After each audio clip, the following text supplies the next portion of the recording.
Welcome, everybody. Welcome to another amazing night of learning the holy words of Rabbi Nachman of Breslov. Baruch Hashem, we are now in class number 9 of The Lost Princess, Baruch Hashem. And the title of the class is The Apple of Temptation. We'll understand why as we go through the story today. Tonight's class is graciously sponsored by Aaron Weiner, all the way from Los Angeles, for the Refuah Shlema of Penina, Sarah, Bas Gittel Mindel. She should have a complete healing in body and soul, health of mind, Arichut Yamin, Veshanim Tovim. Should only hear very good news. This was the holy words of Rabbi Nachman and all the other tzaddikim we'll be talking about tonight. So let's go back now to last week's class and just go back a little bit on the story, and then we'll move forward again. So finally, we know that the previous week spoke about this idea that she finally, he got into the castle, he sees the queen. We spoke about the fact that the queen belonged now to the other side. She was the princess, but now it was the queen of the dark side. Well, it kind of is. They should make a great movie about this. And we know what happened when he went in there. They recognized each other. We spoke about the different type of recognitions. We spoke about all these ideas. She told him at the end what to do. She said to him, look, you're going to have to now, what I'd like for you to do in order for you to get me out of here, because he asked, how do I get you out of here? We spoke about he had a lack of emunah, a lack of faith.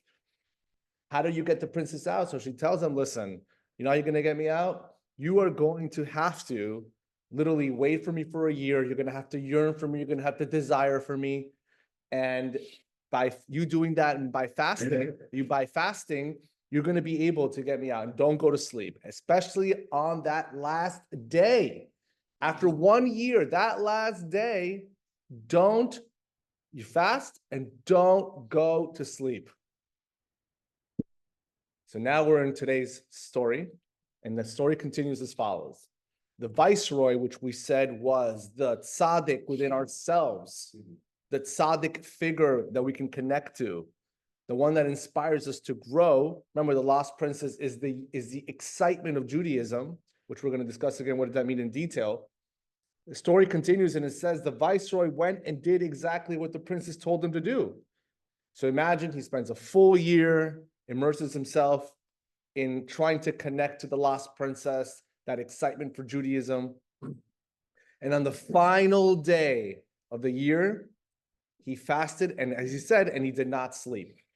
Fasted, did not sleep, listened verbatim to what she told him. Then he woke up, he rose, and began heading toward the palace. Oh my God, I'm finally going to get the lost princess. I listened to what she has to say. And all of a sudden, he saw a tree with very beautiful apples.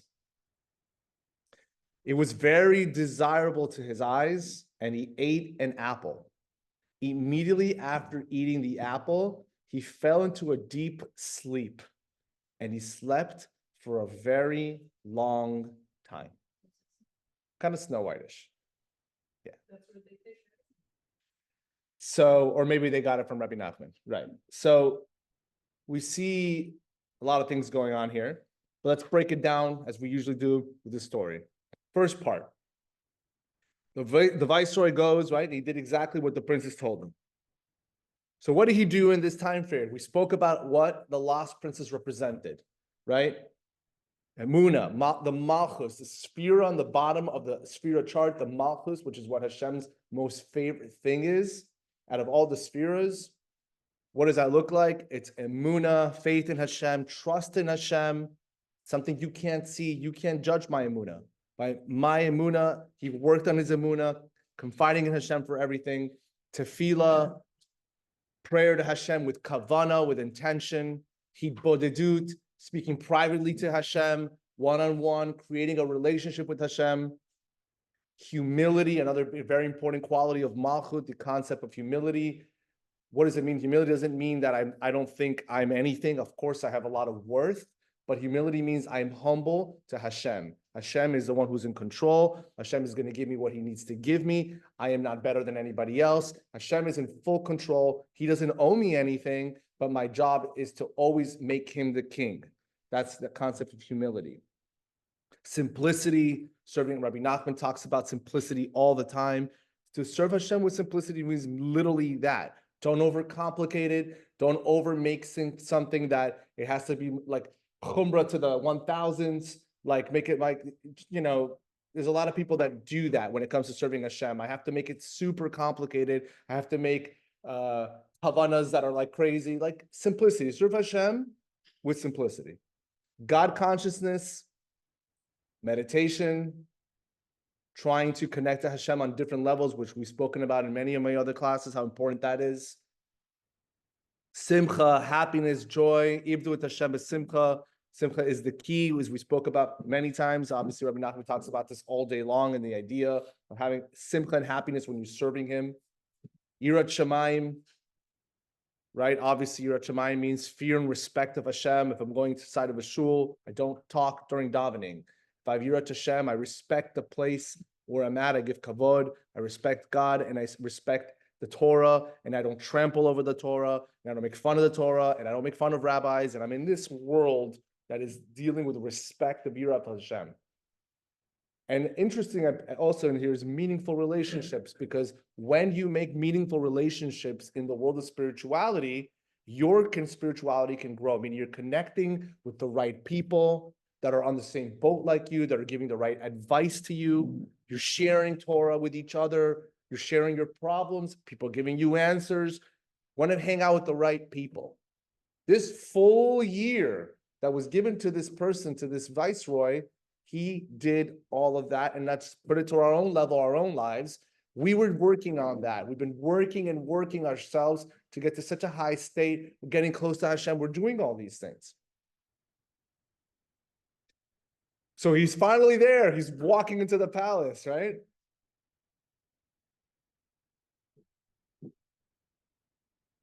And one of the things which we touched upon in the previous class, and now we're going to go into it much more in depth, is when a person has been working so hard on themselves and working on all the different things that we spoke about, and you're putting the effort, when you get to this endpoint where you feel like you're finally going to get into the gates of holiness, you're about to really feel like you're about to get to connect to Hashem, and you made it, and whatever that goal looks like, that you feel that you're growing so much and you're ready, I'm like, let's go, I'm ready to the next level.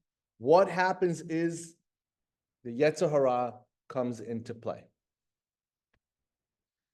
And this is something that is brought in so many works. Obviously, Rabbi Nachman will talk about it, and we'll go into some Likutei Moharan, just a little section of it. But it's a real thing, and therefore I think it's important that when we go into this, we have to really have a lot of clarity that when we walk away from today's class, as we're all growing together in our own avodas, we have to be cognizant of that. You cannot be surprised. You cannot be surprised. Let's take a look at Likutei Moharan, section 2, chapter 48. Just took a little section here. Wow, you are so close to me right now. Why don't you move a little bit here? Thank you so much. Baruch atah Adonai Eloheinu melech haolam borei pri hagafen. You want to pour me a shot? I mean, you want to give me some sushi? I don't know. Too close for comfort. I want to be next to you. It's perfect. You're good. Okay. So that was awesome. Okay. So now let's go into Likutei Moharan, section 2, chapter 48. I sat here on purpose because last class you said these two chairs are too close. You know, So that's why. Got it. Okay. Got it. Now it makes sense. Thank you, Isaac. Okay. Rabbi Nachman says as follows: Vida, you should know. That when a person is at the entrance to holiness, and now he all of a sudden is going to be turned back because of all these type of bilbula means confusions. What does that mean, confusions? I would really want to say is, and again, this is the thing, when it comes to this, everybody has their own personal life goal and journey. So like a confusion for somebody could be something along the lines of like, I'm growing a lot and fast, and all of a sudden people are like, you're crazy, you're going cuckoo nuts, what are you doing? Like, that's too much. You're getting resentment from people, etc. That, and then you're like, wait, maybe I am going too much. Oh my God, maybe I shouldn't be doing this. Oh my God, maybe these teachings are too much. That's an example of a simple level. That's a confusion. But confusions can come from so many different ways, you know, and even, for example, I'll give you another one. For example, somebody could be really working on themselves spiritually, and sometimes that can affect work. You know, it could affect your work. I have to get out of work early because I got to go daven mincha with the minyan because I have to do that. Or I'm just giving you little examples. Or like I have to get out of the house at nighttime at a certain time because I have to go learn Torah at nighttime, and that's what it's supposed to do. But you're supposed to be home with the kids. What does that look like? Maybe you're sure. Maybe you are supposed to be home with the kids. But all these confusions come to a person from different ways because you're growing so much, and God has to like literally, it's part of the process. So Rabbi Nachman says the confusions are coming. Or when he's getting close to this entrance, again, this new step in life, this new higher level of spirituality, as mitgaber alav hasitra achra, then what happens is the other side, aka Satan, hasitra achra ve'abal dabar me'od me'od, and it overwhelms him. Rahmana letzlan, ay, Hashem should spare us. And therefore, when you're stuck in that situation, and now the Yetzer Hara is coming in, and I'm telling you, you're growing, and all of a sudden, let's go from another angle for a lot of people that are Baal Teshuvas, that have been growing in holiness and Kedusha, and all of a sudden, there's this like new world of like, hey, you want to go out to a bar with some friends? Like all of a sudden, you know, like all these new of relationships are coming back. Hey, why don't we go out sometime? And next thing you know, you're hanging out with this person, and that person actually is bringing back a past that maybe you shouldn't be hanging out with. I don't know. I'm giving you different scenarios on different things. You have to be, again, look into your own life when you're in these worlds. But it comes to you.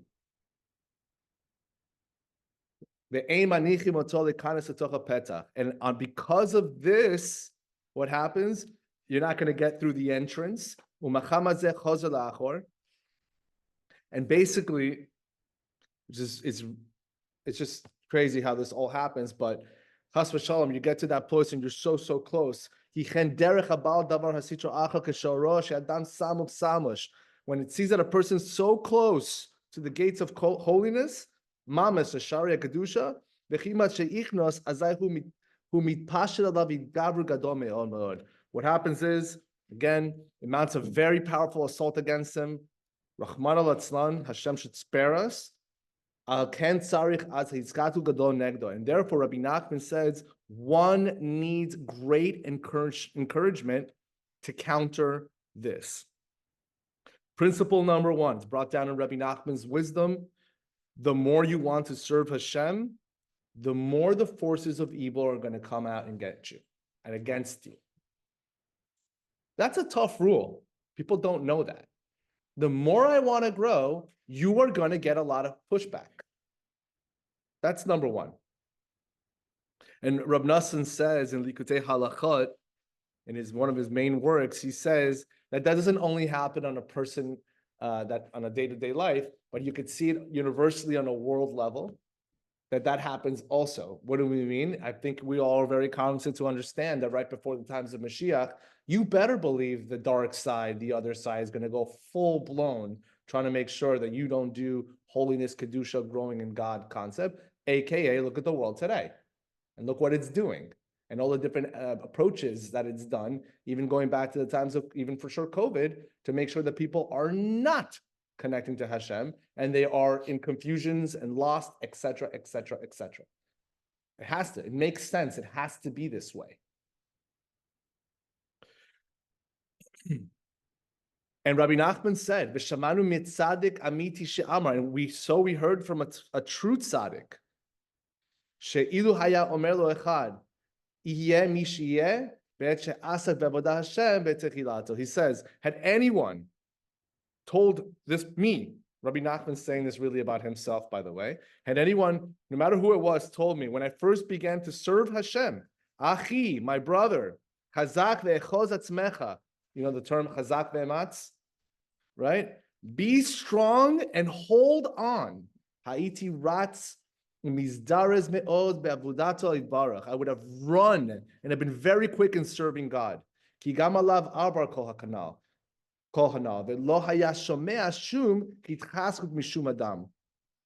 And therefore, I, as a tzaddik, right, I experienced this. If you go to Rabbi Nachman's book, Tzaddik, which talks about the biography of Rabbi Nachman, you will see how much pushback he got.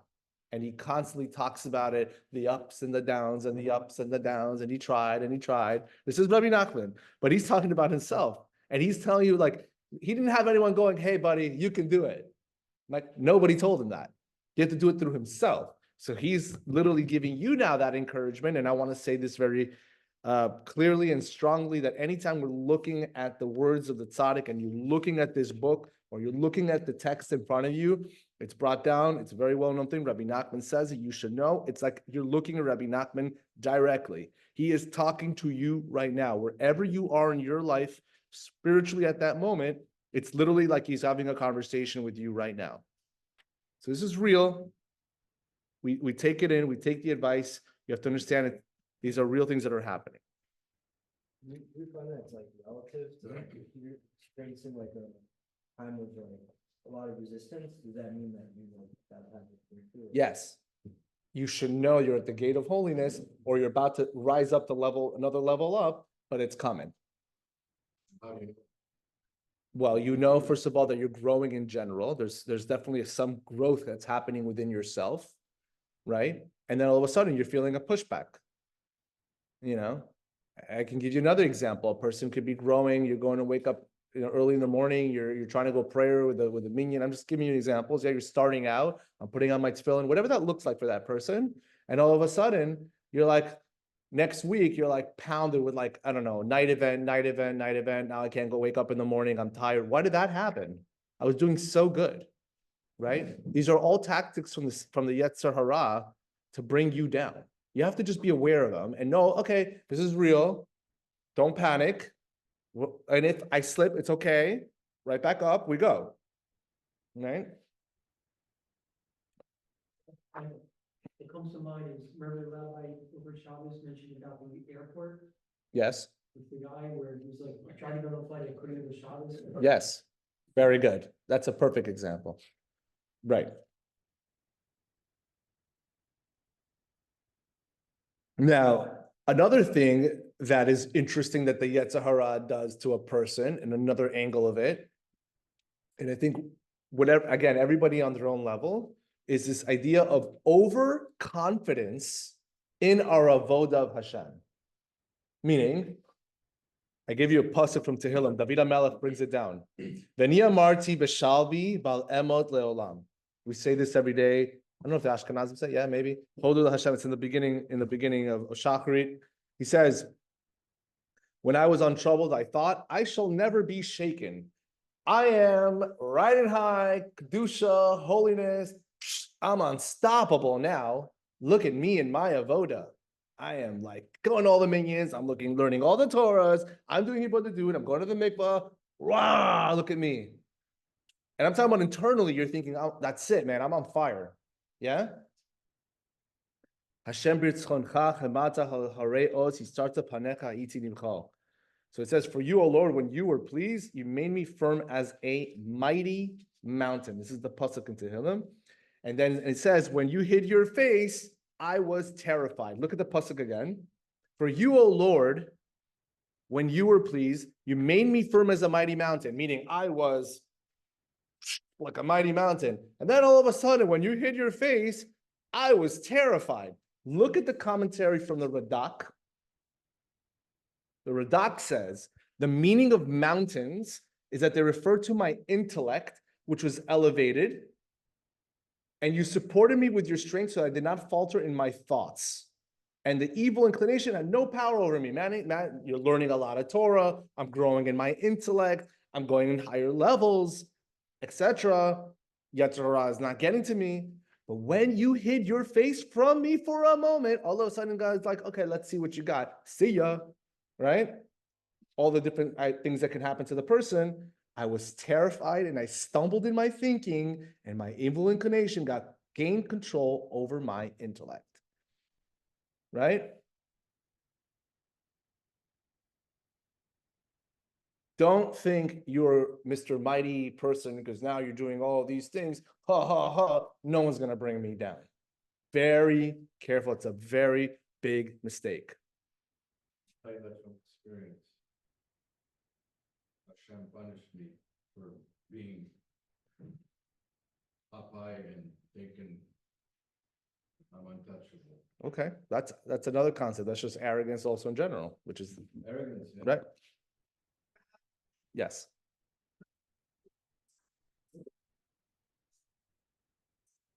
Sad, crying, like overwhelming.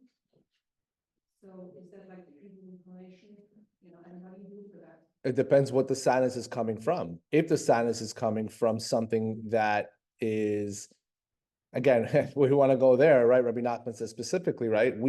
Simcha is a big thing. You have to make sure you cannot get into sadness or depression because that's the bite of the serpent. That's coming from the Yetzer hara for sure. And right, you have sadness, absolutely. That's coming from the Yetzer hara, 100%. So what do you do for that? There's definitely different mechanisms to put yourself and get yourself out of that darkness and that sadness, to put yourself in simcha. We can use that for the end of the class. We'll talk about that. Thing. There is such thing of grief. So we are supposed to be that. Like sadness is a thing. There's a reason why grief is. So again, Like, it's crazy for somebody not to be sad. I It's think. part of life. It's so sadness.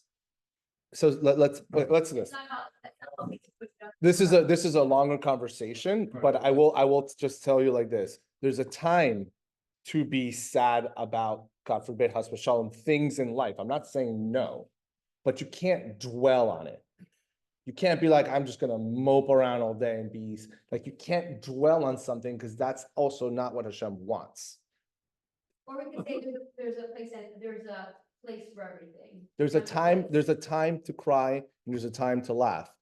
These moments of crying have to be relevant to specific scenarios in life. I'm not telling you can't cry, I'm telling you can't be sad. It's the idea of dwelling on that sadness and literally melting yourself into it. You have to work on it. The pasuk is very clear. Ibdu et Hashem b'simcha means ibdu is work. I have to work. Simcha is not an automatic, yeah, I'm happy today. Like, you need to figure it out. It's work. It's hard. We'll talk about that afterwards. Now, based this idea of this overconfidence in spirituality, which happens with, again, it's a very big problem. Pirkei Avos says it. It's a very famous pasuk. Al tamim be'atzmecha ad yom moschecha, right? Don't trust yourself until the day of your death. Don't think, right? Don't think that, I can be in any situation. I'm totally going to get past this one. This overconfidence is not good. You have to be very careful. Isn't that like confidence in Hashem, like in any situation you get past going through? Not really in yourself, it's in Hashem. Well, what do you mean by that? Saying like you have the confidence in Hashem, and that Hashem will get you past any situation, but it's not in you personally. It's like a confidence that stems because Hashem is with you.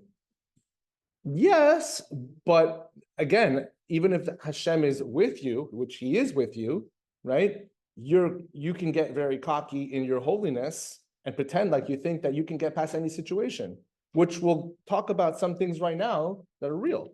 We'll get there. So is there a balance to that? Cause like, if you think on the, the converse side where you get very sad because you're very far away from Hashem and your service is very low, Yeah. it can be hard to serve Hashem as simple, so it's like. You're allowed, so for example, Rabbi Nachman says, when are you allowed to have feelings of some sadness? Is when you feel disconnected from Hashem. But it can't be something that's with you the rest of the day. It's like, Hashem, I feel like so disconnected to you. Like I want to connect to you. Like I'm like, it bothers me. You can even cry a little bit on that because I just want to be close to you, Hashem. That's good. Rabbi Nachman says that's good. But then like the moment that you're done with that, simcha. Simcha all the way. Don't even think about now I'm going to mope in that sadness all day long. That's not good, right? Take a look at this. It's super interesting. The pasuk comes from Exodus and from Shemot, and you can see the pasuk deals with the Kohen Gadol, right? The pasuk is, you shall make a frontlet of pure gold and engrave on it on the seal inscription, holy to Hashem. The Kohen used to wear, look at the next picture, found a beautiful picture online of a Kohen Gadol, right? He used to wear the tzitz, right? Which is like that little crown gold thing right here on the top. It looks like a seat. And on there, on the actual there, the wording is that it has, it says holy to Hashem, right? Kodesh to Hashem. That's actually here. Then you see, like literally after it discusses it, like talks about it, then the next pasuk is, you shall also make for them linen breeches to cover their nakedness. They shall extend from the hips to the thighs. Now it's talking about, if you look at the picture, it's called about Michnasayim, the white pants that he's wearing there. So the Ishbitzer Rebbe in the book Mea HaShiloach says on this, why is it that in the Torah it says he's Mr. Kohen Gadol, like the holiest man, right? And he's talking about the tzitz, which is like super exclusive, all kedusha, all holiness. And the next pasuk is talking about pants. Well, why are we putting these together? So look what he says. By taking the tzitz and the michnasayim, the pants, the Torah intends to teach us that even the Kohen Gadol, who had attained an awesome level of holiness that enabled him to wear the tzitz with Hashem's name on his forehead, he needed constant vigilance over his physical desires, aka the michnasayim, the pants that cover the body's lower part of his body. And this is to teach that even a precious soul, like a Kohen Gadol, the holiest man in the world, at that time, that has purified itself to the core, requires constant guarding and vigilance. Just because you're the Kohen Gadol, remind yourself, dude, don't ever get too confident because you never know. It's an amazing lesson from this that goes directly exactly what we're talking about. Next. So fine, now he's walking to the palace, the viceroy is walking to the palace, and he sees the tree with very beautiful apples, and it was very desirable to his eyes. So what do we see from here? Rabbi Nachman is obviously alluding to something with regarding the apples, yeah? And we see that the first sin ever began with the eyes. Take a look at it. Let's read it for fun. Vatira ha'isha ki tov ha'etz. We're talking about Chava here. V'chitavahu le'naim u'nechman ha'etz ha'haskeh tikach mipri u'tachal titu gam le'isha ama v'yocha. What does it mean? When the woman Chava saw the tree was good for eating and a delight to the eyes, and that the tree was desirable as a source of wisdom, she took its fruit and ate it.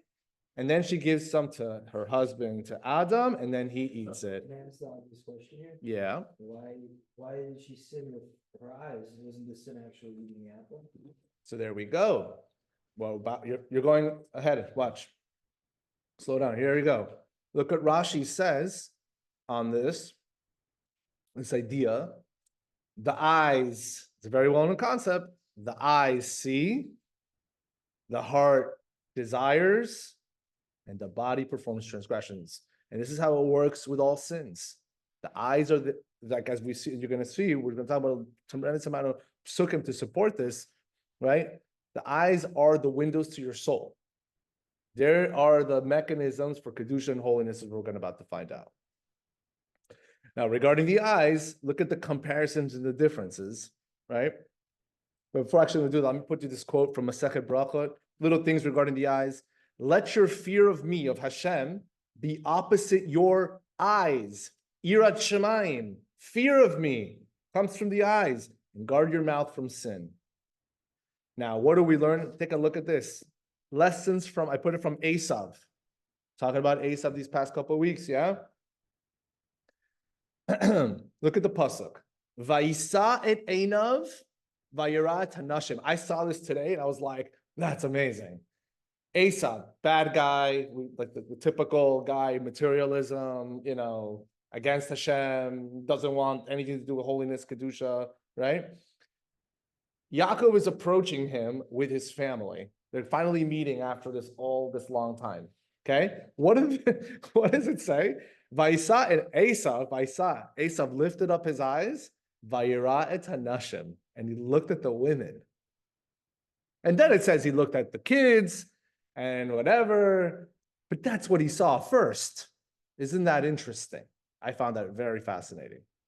He lifted his eyes and he saw the women. Now, this is unbelievable because, I'm sure people know about this. And ladies, bear with me. This is a big class that deals a lot for men. But I also want to say this respectively, whether the women goes back to the husbands to say this, whether when eventually they get married and have their husbands, good to have this in your back pocket. Excellent information and so important. So here we go.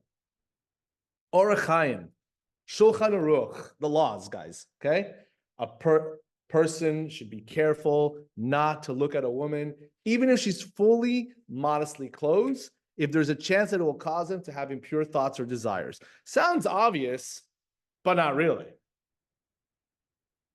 Because there's something about the eyes and looking at something you should not be looking at. Masechet Brachot, as I mentioned before, the eyes are the windows to your neshama, to your soul. Rabbeinu Yonah says that the obligation to guard one's eyes is one of the foundations of piety. You want to be a chassid, you want to be a high-level individual, it begins with your eyes. By the way, there are so many sources. It's hard to even pick. I just picked and choose a couple just to have here. Listen to this. This is from Divrei Shmuel. To attain holiness, the first gate is to guard your eyes against looking at forbidden things. Now that sounds obvious, but look at the wording. It's very important. To attain kedusha, holiness, to get to levels of higher consciousness, of connection to Hashem, to feel you're on fire, to have these concepts, you need to guard your eyes.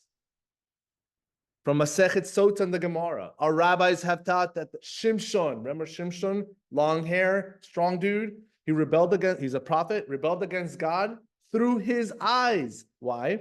As evidenced by his desire for a Philistine woman in Timnah.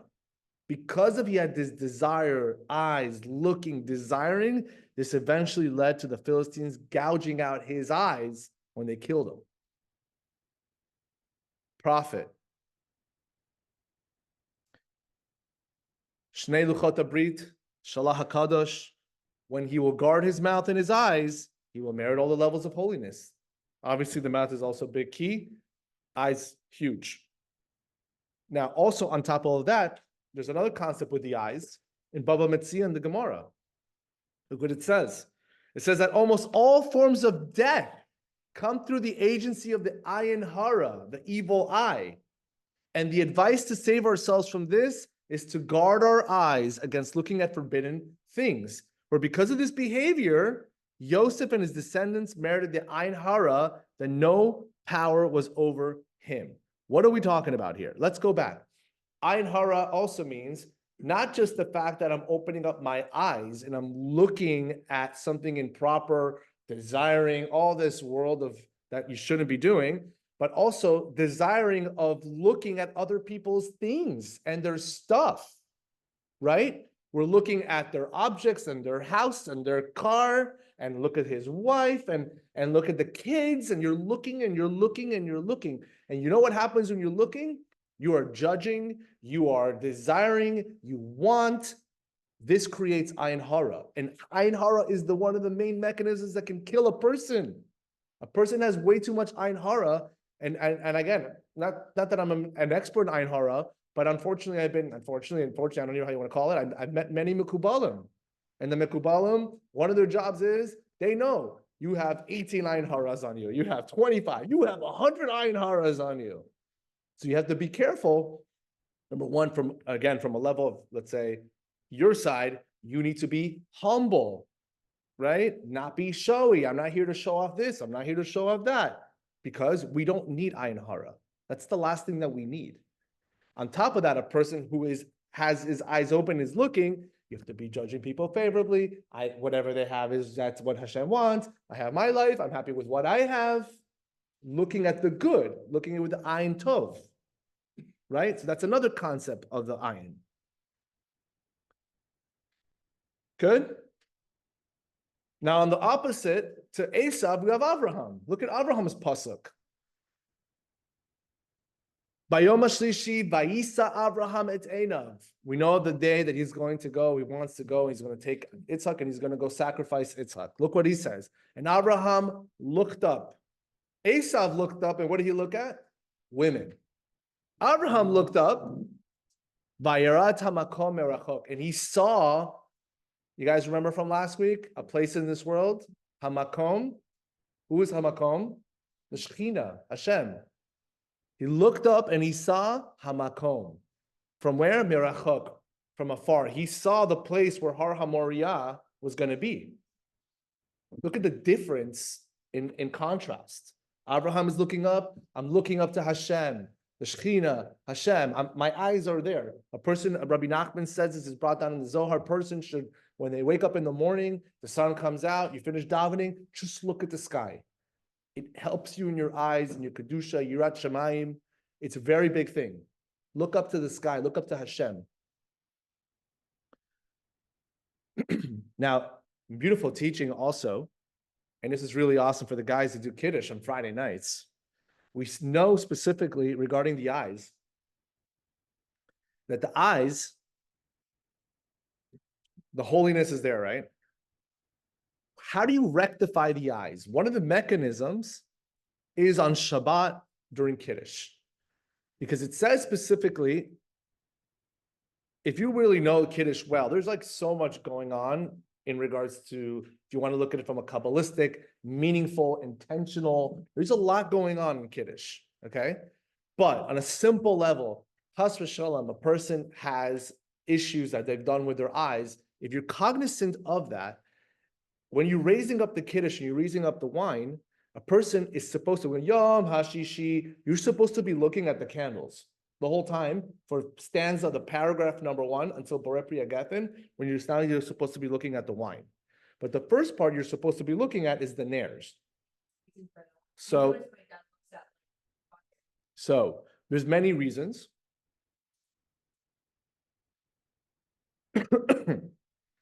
One of the main mechanisms behind it is, again, we're rectifying the eyes. Why? Look at the word Shabbat. Look at it in front of you. I put it there for you. The shin of Shabbat has 3 prongs in it. That represents, if you look at the eye, take a look at the inner eye, that circle, it's literally made up of 3 different colors. It's the black outer, it's the main color of your eye, and it's the pupil in the middle. The Shabbat, the shin, represents those 3. And the bat of Shabbat, so the shin represents the 3, and the bat is the concept of bat ayin. The white part of the eye is called the bat, the white of the eye, the bat ayin, the white of the eye. So these mechanisms of the eye is actually done on Shabbat. You can rectify your eyes through that. Looking at the nair, look at the fire, represents many different concepts. Shamor b'zachor, if you have 2 candles, you have many more candles for your kids. There's different customs how that works. But the idea also represents, like, remember, the woman is the one who's lighting the candles, right? And God forbid you're in a situation, let's say you're married and you're not doing the right things, you're not looking at things that the wife represents essentially those candles. She's bringing the Kedusha, the holiness. The man is supposed to plug in to the kedusha and the holiness of the house, plugging into the wife, right?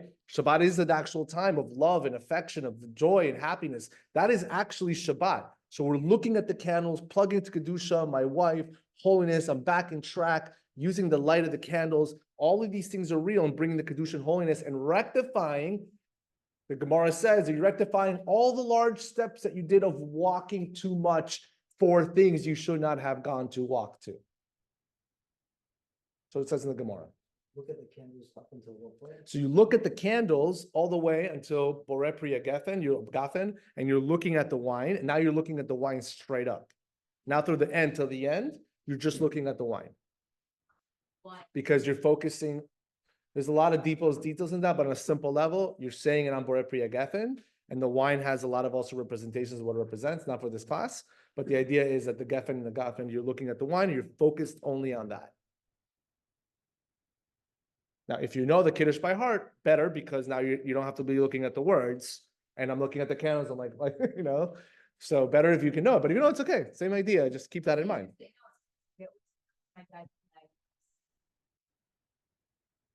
Now,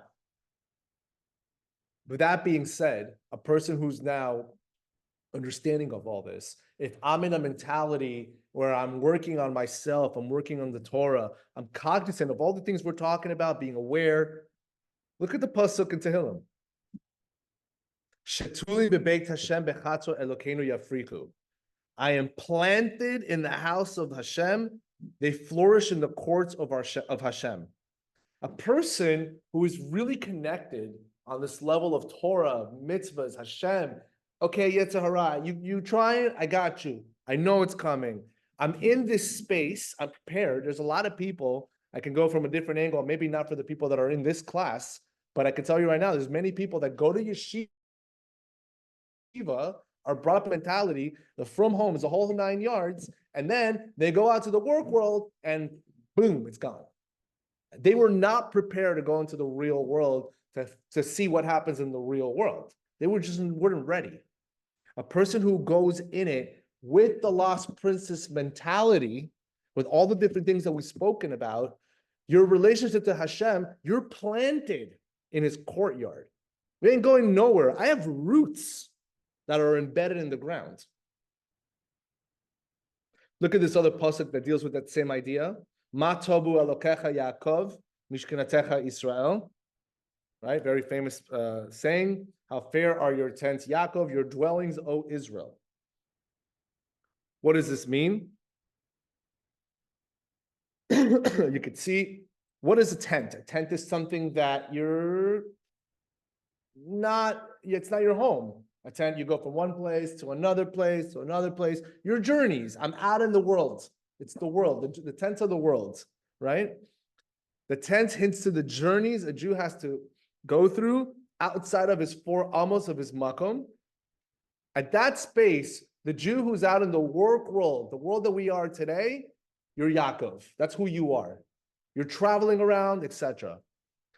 These journeys that I'm going to go and travel to different areas work-wise that I'm not used to, instead of me being in a yeshiva, living in a kollel, plugged in, or I'm in this class right now for the next 45 minutes to an hour, I'm in a safe zone, I'm a kedusha and holiness, and then I'm out, right? The out, right, can be successful, right, as long as you are rooted in the courtyards of Hashem. You're rooted in the sanctuary, and that's how you identify it as Israel. Look at the pasuk.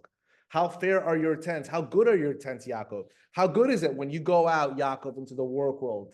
How is it good? When you're connected to your dwelling, you're in the courtyards. You've built up the roots within yourself down in the bottom to connect to Hashem. Now you're Israel. Why am I hearing this? You know what? No. Maybe before. There we go. Okay. Now,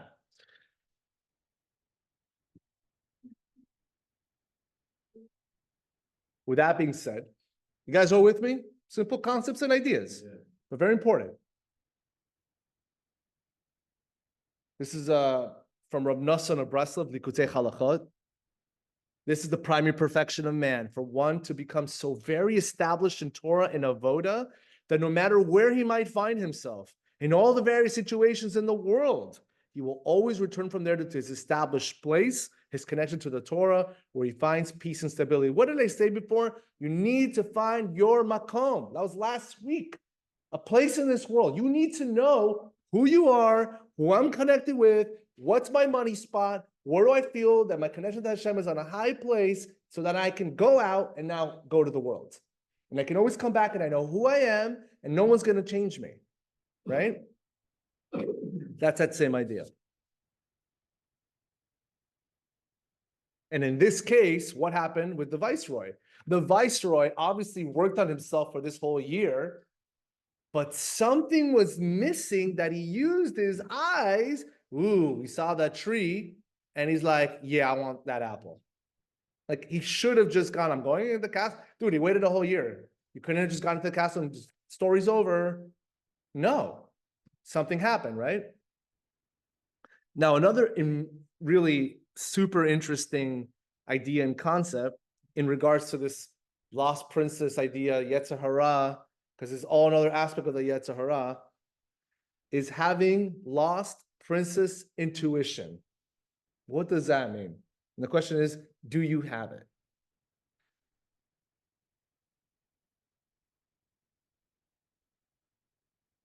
So let's read this together.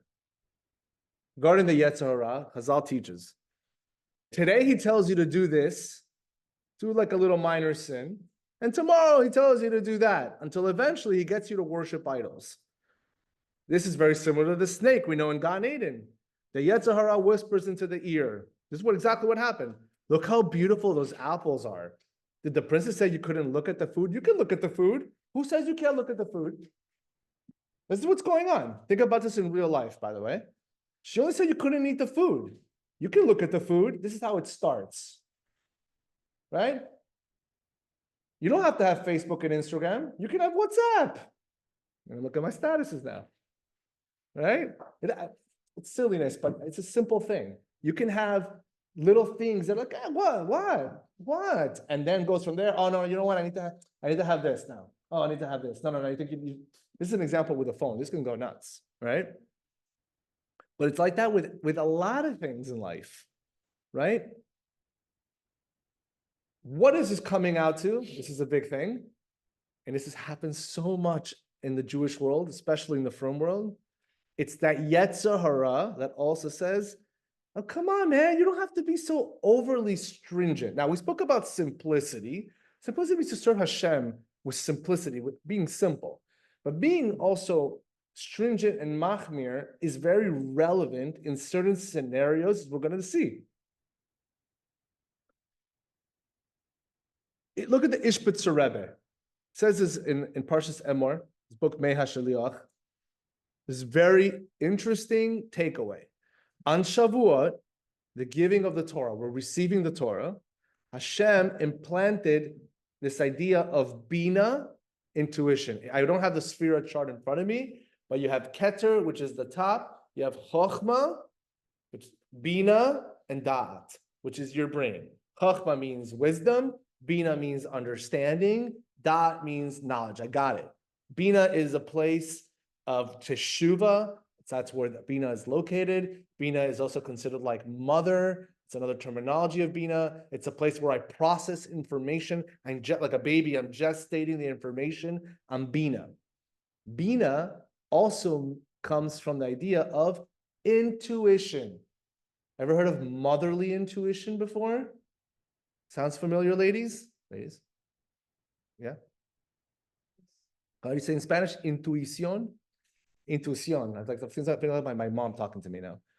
Like, yo sé lo que yo sé que es bueno para ti, which means I know what's good for you, you know? Like if I hear my mom and I yell in my ear, right? Mothers have intuition, Bina.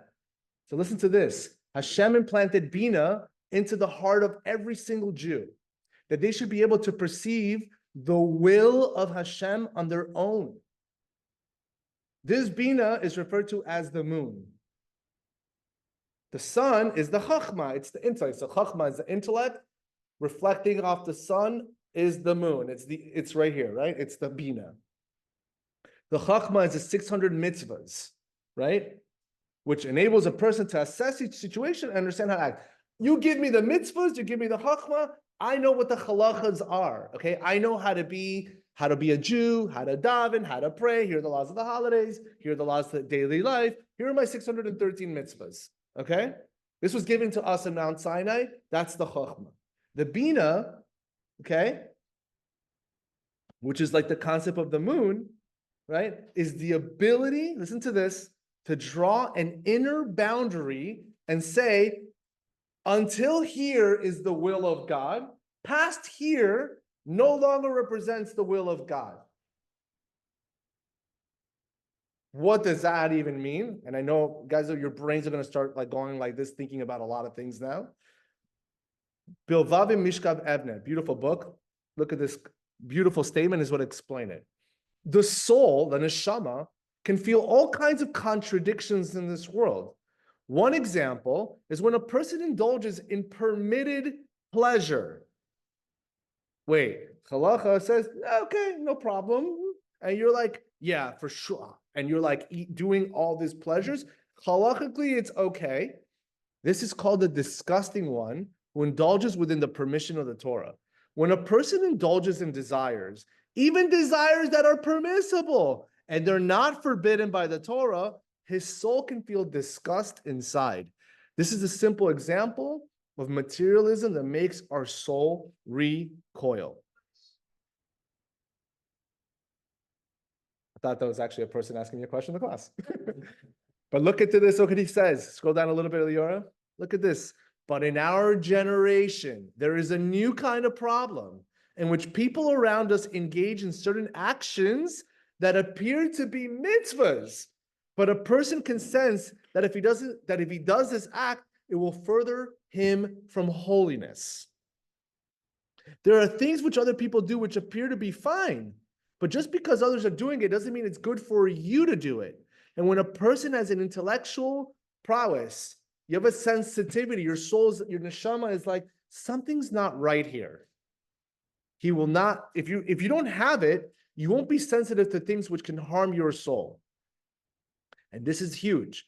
Besides for learning Torah in depth, we also need to develop our soul sensitivity to feel what is holy and what isn't holy, what's true and pure and what isn't. No one talks about this, guys. Intuition, kedusha, and holiness. And you know what he says? Our soul can become sensitive to what truth is. Even if we're not prophets, we are the sons of prophets, which implies that our soul can still have an inner sense of what is and it isn't the truth. What does that even mean? And I think I was really debating if I really wanted to go into examples, because the truth of the matter is, my example for you, for maybe some people will be like, yeah, Michael, for sure. And some people will be like, I'm not holding there right now. So I'm not here to judge or say anything. I will say, as an example, I asked a specific Rav, throw me an example. Give me a generic one. And I think for many people, you're going to hold by this and you're going to be like, yep. Anybody who has been nowadays to Pesach programs, Sukkot programs, all these programs, okay, they're all kosher. They're all good and they're happy and fine. However, in these programs, the overindulgence of materialism is through the roof. So remember, why are we here in this world? Because we are here to get close to Hashem. If you've been to my classes, you know from before, if we overindulge in materialism, then we are saying we are separating from Hashem. Is it kosher? Absolutely. The glad kosher, the top of the top. Is there davening in the program? Absolutely. Are there Torah classes? You better believe it. But you're spending your time indulging in pure materialism within the realm of Jewish life. That's a very good example of this. Your soul should be sensitive enough And that's what you find also with a lot of different people. Some people are really against it. Okay. Some people look financially, it's too much. I'm really against it. Well, that makes sense, right? But there are people who be like, I've been on those programs. Where is the spirituality? You're being overindulged by materialism. Is that what Hashem wants from me?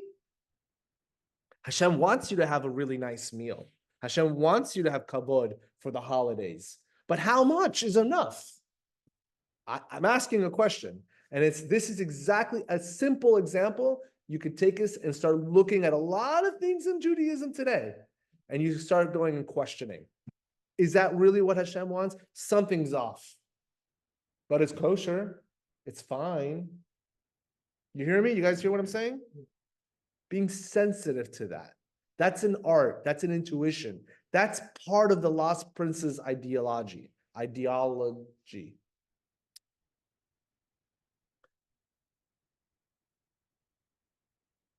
And as an example, not that this is an example for to say like for our generation, but this just shows you this is in the Gemara. Look at the Gemara, and you could see something. It's the same idea, and again, it'll make your brain start thinking. Eliyahu, go a little bit higher for a second, a little bit higher. Look at this, Masechet Brachas. Come and see that the later generations are not like the earlier generations. In the earlier generations, people would bring their fruits into their courtyards through the main gate in order to obligate them in tithes. Which means back in the day, what's tithes? I'm taking a portion of my fruit that I grew, and I'm giving it to the poor people. That's tithing, okay? It's a mitzvah, you have to do it. But in order for that to happen, you have to go through this main gate. Once you're in through the main gate, then I give the tithes, okay? However, the later generations, they bring their fruits through roofs, through courtyards, and through enclosed courtyards, avoiding the main gate. Why? In order to exempt them from the mitzvah of tithing. So I'm going to take a little shortcut here. Halakhically, it's not a problem. I'm going to take the fruits and do it in a different mechanism now. I'm still going to bring them inside, but I'm not going to go through the main gate because I don't want to tithe. Halakhically, it's not a problem. Sounds familiar? This is the Gemara a long time ago about this idea, this concept. Rabbi Yanai said, untithed produce, this is the law, is not obligated in the mitzvah of tithing unless it sees the front of the house. You have to go through the hunt for the front. No, we're going to put it around the back way. We're going to put it this way so we don't tithe. It's not a problem. Legal loophole. But you're like, it's a legal loophole. There's a difference between a legal loophole and a legal loophole that you're like overcoming something that was like Kedusha, holiness, good, the right thing to do. And you're like, yeah, no. I'm going to go around it, but there's no problem. Halakha, it's okay. Again, everyone's different. I want to be clear. I'm not here to judge anyone. Everyone has their own thing. But you have to be sensitive to those things. That's what I'm saying. There's a school in South Florida. I don't think they're around anymore, but they're called Binas Halev.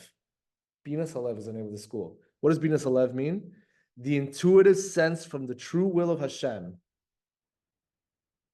Is this really the will of Hashem? Is this what really Hashem wants? It's halakhically permissible. Is this what Hashem wants, though? Right? How much do people work on that?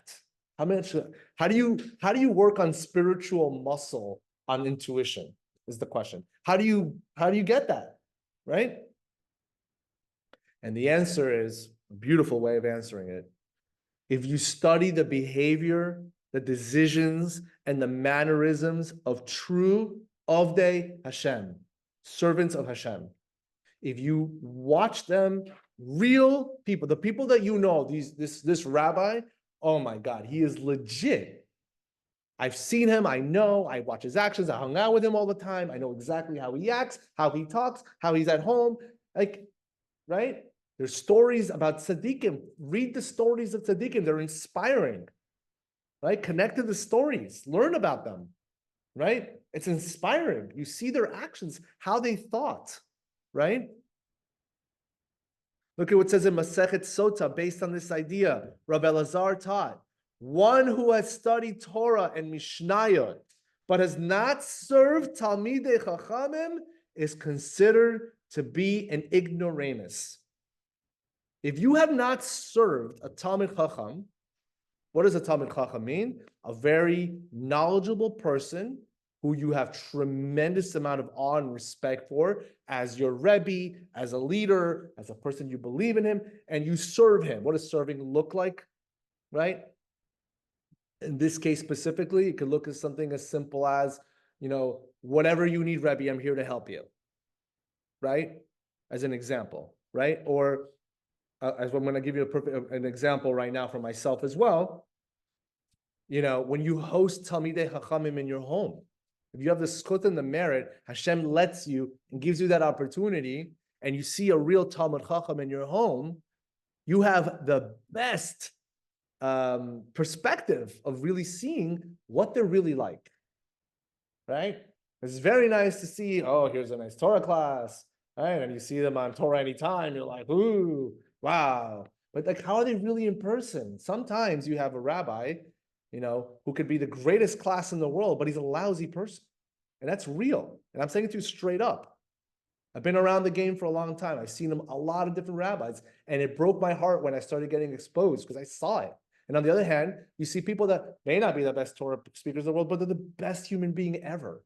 And that's fine also.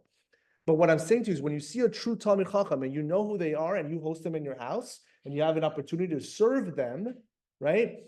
And I could say, for example, just say what some of my Rabbanim that I've had and I've hosted my house, these to me is the greatest way to see and get that intuition because you see how they're legit. Their avoda is legit. They don't just say it, they do it. The way they talk, the way they act, the way they're people. It's a beautiful thing to see. This is an example of how you do that. Last part of the story is, finally, he saw the tree. Wow, looks amazing, this apple. He takes the apple. He ate the apple. He ate the apple. She told, don't eat the apple. She ate the apple. What happens when he eats the apple? He fell into a deep sleep. And what does that mean? When you finally fall, the Yetzer Hara won. It won. Yeah? Sleep represents the loss of a higher state of consciousness. It's like a spiritual death. Like sleep is 1/60th of death. That's what sleep is. So this idea that he ate the tree and he passed out, he went to sleep, it's like literally lost that high consciousness that he was at that high level for that 1 year. So that's where the story ends. Now, one last part, I just wanted to throw this as like a bonus material. You guys can read it together with me. It's there for you. Look at the blessings from guarding your eyes. Look at this. Guys, specifically, women, you know what to do with this information. By the way, this obviously can apply to women as well, for sure, in many different angles. But let's take a look. Number one, he becomes a chariot, a merkava to the Shekhinah, and it's as if he offered all the sacrifices himself. That's from the Chida, because he's regarding your eyes. You know what a merkava is? You know what a chariot means? It means that you literally have the tools and the mechanisms to go to higher levels of consciousness, of holiness and kedusha. We talk about our meditations, the things that we've done and we've approached, right? Some people want to feel, they want to get close. Some people can't get there. Some people can get there. Some people are going, what are you doing? Are you going to the mikvah? Are you guarding your eyes? Are you keeping the brit? This is all part of the mechanism to ascend and go up. This is all part of it. That's what it means to make yourself a merkava, a chariot. Number two, when he prays to the Holy One, Hashem listens attentively to his prayers and answers him in the time of need. From the Chidah, you guard your eyes, Hashem will help you.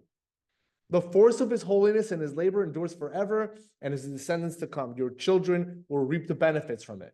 You will merit to enjoy the pleasantness of the Most Holy, the King of Kings, the Holy, blessed be one, and behold the beauty of the supernal worlds. What does that even mean? Supernal worlds means that same idea. When you attach yourself to Hashem, and whatever mechanism that looks like, you can actually ascend to higher and higher worlds in machshava, in mind, in consciousness. Other worlds. He will be among the most elevated in the future, counted among the tzaddikim and the holy ones of the land whose merit sustains the world. He will bask in the brilliance of the holiness of the Beit HaMikdash when it's rebuilt. That sounds like fun. He will merit beholding and listening to godly visions and feeling the essence of godliness. He will be blessed with righteous sons and long life. His sons will without being afflicted by the problems of the world. His sons will have the merit to author interpretations of the Torah. He will merit to be the higher Merkava. He will retain his eyesight even in old age. You have a good eyesight in old age. He will be blessed with the creation of holy and pure angels who will unite with him in the future. The Ayin Hara has no power over him or his descendants. Who else didn't have the power? Who else kept the Brit and guarded his eyes? Yosef Hatzadik. He guarded his eyes. He did what he could. You know what it says about him? No Ayin Hara on Yosef. The Torah says it very clear. That's a very well-known thing about Yosef Hatzadik. He will merit abundant sustenance because we know when a person guards the Brit, by the way how it works for the men, you guard the Brit. Step one, higher level, we're guarding the eyes. Because that step one is the Brit is very important. We know what the eyes can do. What I'm saying is that literally, like step one is Brit. Step two is now keep guarding your eyes and your machshavas and your thoughts, right? So all of this we know when a person's keeping the Brit on a high level, Parnasa just comes down. There's no blockages, comes through. The blockages that come down from the Parnasa, the problems with the Parnasa are coming from a person who's not keeping the grit, who's not guarding the eyes. Say that one more time.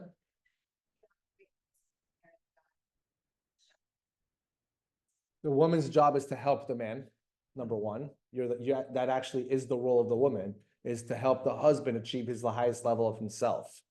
Now, that being said, obviously, if the husband's not playing along and following along, right? This is a different conversation. You have to pray hard. This is now where the woman has to go into Emunah mode, prayer mode, and ask Hashem. At the end of the day, it's not going to fall on you. You doing the best that you can.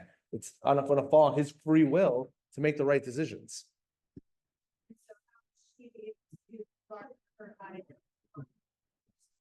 Simple level. I would still say on a woman level, you still should not be obviously looking at other men, for example. That should be obvious, and you shouldn't be again judging or looking at other people's stuff. Yeah, and not desiring anything else from anybody else, right? And finally, which guys goes along with everything else, you will merit special protection from above, as the Holy One will protect and save him. Guarding the eyes is huge. And obviously we see, look at the mistake from the viceroy, used up the eyes for the wrong thing and got him into big trouble. So B'ezrat Hashem, we'll see now next week, next Tuesday night, we will not be having a class. But I'm looking to find out which day of Hanukkah we will be doing a massive meditation on Hanukkah. Which will be a lot of fun. For those who have not experienced it, highly recommend you come. For those that experience it and know what it's like, good for you guys. You guys are gonna have fun as usual. It'll be great. And B'ezrat Hashem, thank you so much for coming out. And hopefully we can take away a lot of these Torahs that can help ourselves in our own lives.